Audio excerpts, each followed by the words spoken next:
বাঙালি বলে আমি শ্রেষ্ঠ জাতি, আফ্রিকানরা বলে আমরাই শ্রেষ্ঠ জাতি,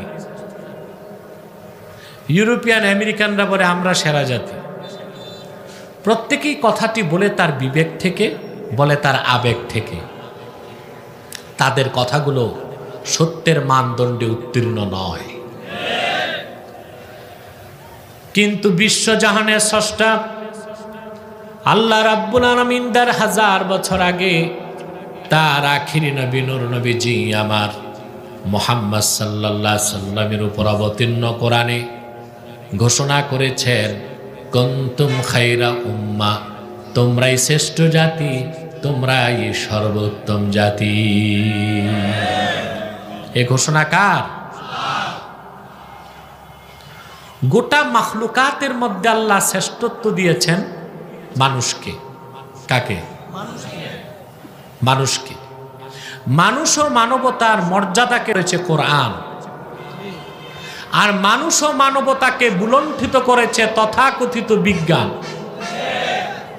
কে করছে? বিজ্ঞান না, ওইটাকে আমি বলি তথাকথিত বিজ্ঞান। ওইটা কি?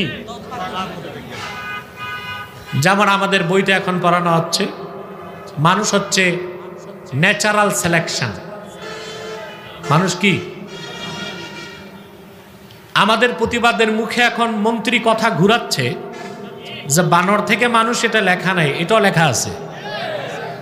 ষষ্ঠ শ্রেণীতে নাই, সপ্তম শ্রেণীতে নাই, উপরের দিকের বইগুলোতে জীববিজ্ঞানে, প্রাণী বিজ্ঞানে এটাই প্রমাণ করা হয়েছে বানর থেকে মানুষ। আর নিচের ক্লাসে লিখছে না বানর থেকে না, তবে কিসের থেকে? আদম থেকে, হাওয়া থেকে, সেটাও বলে নাই। বুঝাইতে চায় মানুষ হচ্ছে ন্যাচারাল সিলেকশন, প্রাকৃতিক নির্বাচন, এমনি এমনি হয়ে গেছে। নাউজুবিল্লাহ বলবেন না? গোটা সৃষ্টিকুলের মধ্যে আল্লাহর উদ্দেশ্যমূলক সৃষ্টি হচ্ছে মানুষ। এর চেয়ে শ্রেষ্ঠ কোনো মাখলুক আল্লাহ বানান। আল্লাহ রাব্বুল আলামিন বলেন, আমি আদম সন্তানদেরকে সম্মানিত করেছি, রেসপেক্টেড করেছি, মুআজ্জাজ করেছি। গোটা সৃষ্টিকুলের মধ্যে আমি আদম সন্তানদেরকে দামি বানাইছি, জল এবং স্থলে কর্তৃত্ব দিয়েছি, আর এই ভূপৃষ্ঠের সবচেয়ে সুস্বাদু পবিত্র জিনিসগুলোকে রিজিক বানায় দিয়েছি। কোরআন মানব জাতির মর্যাদাকে সমুন্নত করেছে। আর তথাকথিত বিজ্ঞান বলতেছে মানুষ কিসের থেকে? হনুমান থেকে, বানর থেকে, বা কেউ বলতেছে ন্যাচারাল সিলেকশন, প্রাকৃতিক নির্বাচন। মানে এইটাকে তো বিজ্ঞান বলাই যায় না। বিজ্ঞান কোনটা? বিজ্ঞান হচ্ছে ফ্যাক্ট। থিসিস কখনো বিজ্ঞান হয় না। থিসিস বিজ্ঞান হয়? কথা বলে না। বিজ্ঞান মানে প্রুভড। বিজ্ঞান মানে কি? প্রমাণিত। যেটাকে আমার দেশে বিজ্ঞান বলা হচ্ছে এটা বিজ্ঞান না, এটা অনুমান। আর আল্লাহর কোরআন হচ্ছে পুরাটাই প্রমাণ, প্রমাণ আর প্রমাণ। ওই বিষয়ে আমি আজকে বলবো না। আমার বিজ্ঞান রিলেটেড যে বয়ানগুলো বিজ্ঞান রিলেটেড তা দেখবেন, আপনারা পাবেন। ওই বিজ্ঞানীরা বাংলাদেশের কিছু গবাদি পশুর মতো বুদ্ধিজীবী আছে, ওনারা যে কত বড় বিজ্ঞানী দেখছেন আপনারা। গুগল চোর। কি চোর? সরকার টাকা দেয়, পয়সা দেয়, ভাতা দেয়, এদেরকে ডক্টর বানাইছে। হ্যাঁ, টাকা দেয়, বেতন দেয়, সব দেয়, আর ওনারা গুগল থেকে চুরি কইরা, পেস্টিং কইরা বই লেখে।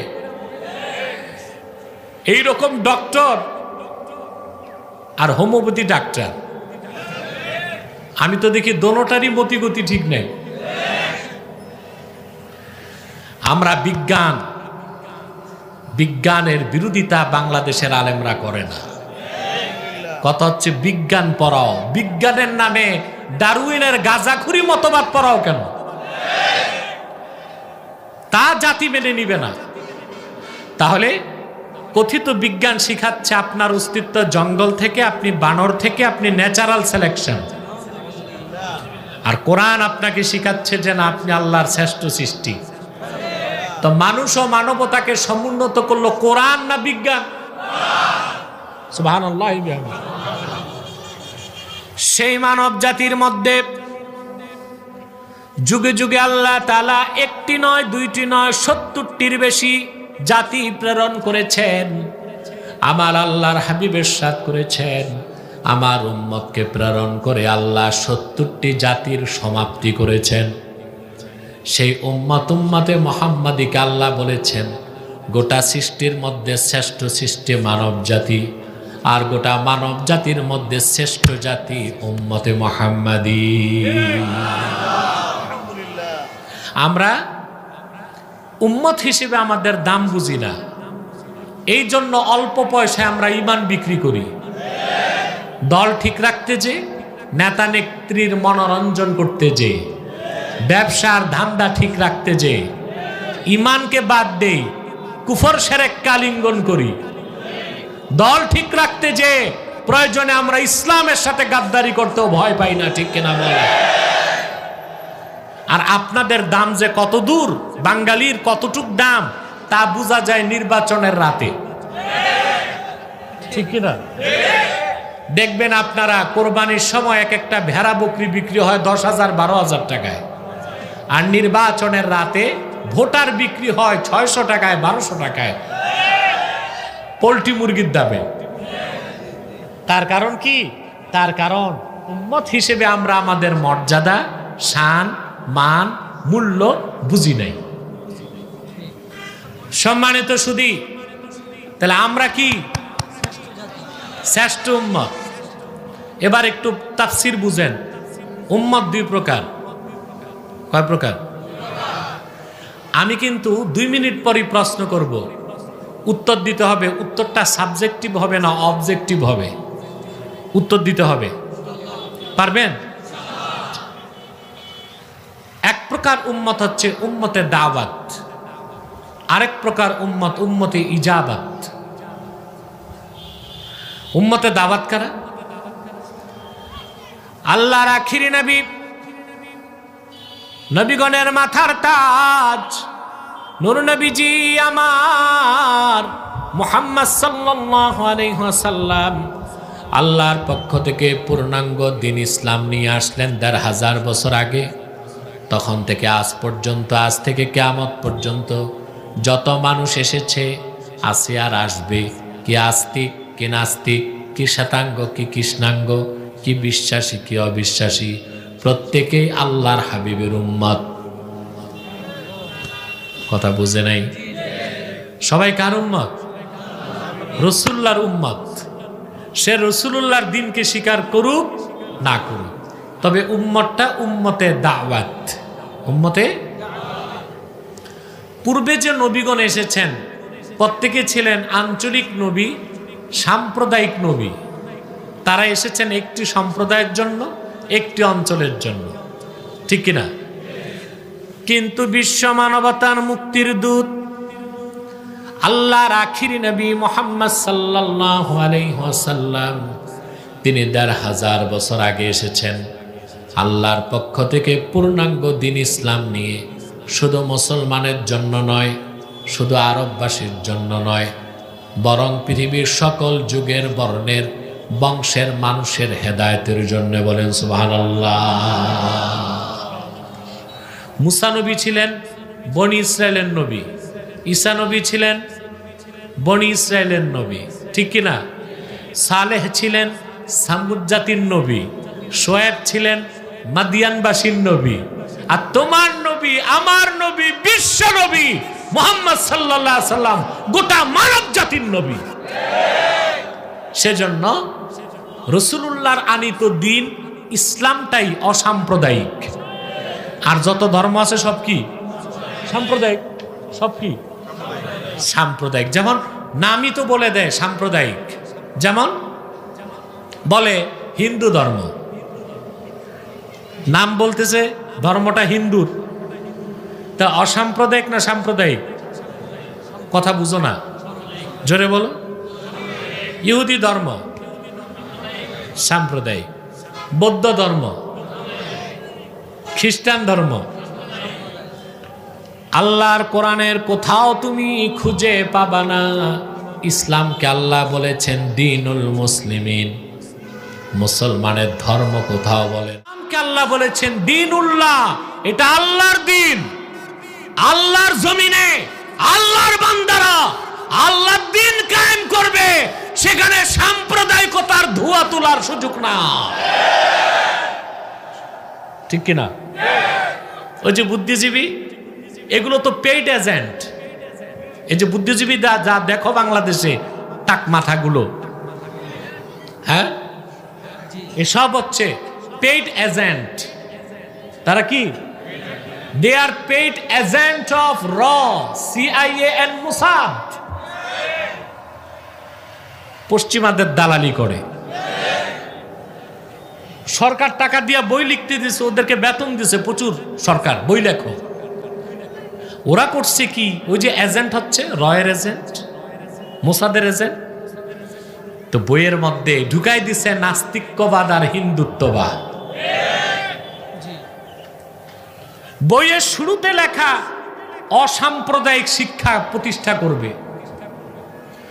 অসাম্প্রদায়িক শিক্ষার দোহাই যদি দিয়ে থাকো, তো সপ্তম শ্রেণীর ইতিহাস সমাজ বিজ্ঞান বইয়ের মলাটে হিন্দুদের মন্দিরের ছবি কেন আসলো?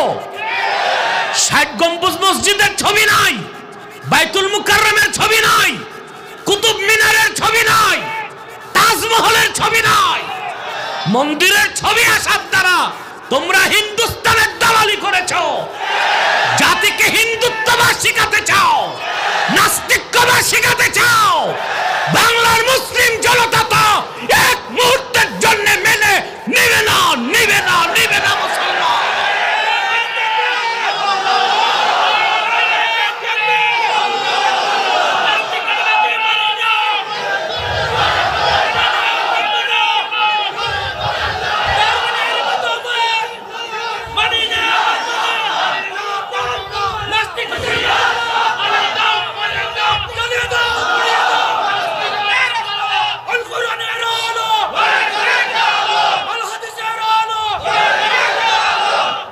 যখন ওলামায়ে কেরাম শিক্ষা ব্যবস্থা সংশোধনের দাবি তুলল, চোরের মার বড় গলা, বলে না এগুলো নাই, সব গুজব।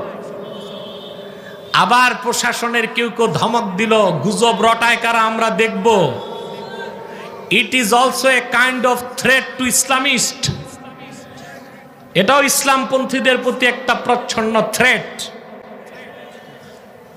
এটার সাথে রাজনীতির সম্পর্ক নাই, আমার অস্তিত্বের সম্পর্ক, আমার জাতি সত্তার সম্পর্ক, আমার সংস্কৃতির সম্পর্ক, আমার মিল্লাত কওমের সম্পর্ক, আমার বাংলা স্বাধীনতা সার্বভৌমত্বের সম্পর্ক।